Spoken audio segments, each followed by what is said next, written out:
July August হত্যাযজ্ঞের ১১ মাসের মাথায় যাত্রা শুরু হলো আন্তর্জাতিক অপরাধ ট্রাইব্যুনাল ২-এর।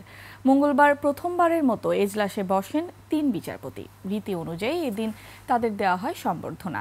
সম্বর্ধনায় অ্যাটর্নি জেনারেল বলেন, বিচারের মান নিয়ে যেন কেউ প্রশ্ন তুলতে না পারে এবং বাংলাদেশ আর ফ্যাসিবাদ ফিরে না আসে তা নিশ্চিতের আহ্বান জানান। চিফ প্রসিকিউটর সম্বর্ধনা বলেন, গুমের সংস্কৃতি গ্রাস করেছিল আওয়ামী লীগের আমলে। এই পথ রুদ্ধ করতেই সুবিচার নিশ্চিত করতে হবে। একনল অ্যাডভান্সড হাইজিন সোপ এবার জীবাণু ধুলাবালি ঘাম ক্লিন বোল্ড। সম্বর্ধনায় ট্রাইব্যুনাল ২-এর চেয়ারম্যান বলেন, হুমকি দিয়ে ন্যায় বিচার থেকে সরানো যাবে না তাদের। আল্লাহর উপর ভরসা করেই দায়িত্ব নিয়েছেন তারা।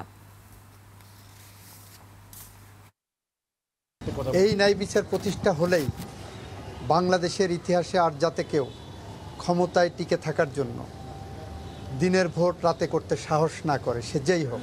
যখন ফুল সুইং ট্রায়াল শুরু হয়ে যাচ্ছে, সেই সময়ে একটা ট্রাইব্যুনালের পক্ষে এতগুলো মামলার নিষ্পত্তি করা কঠিন হবে।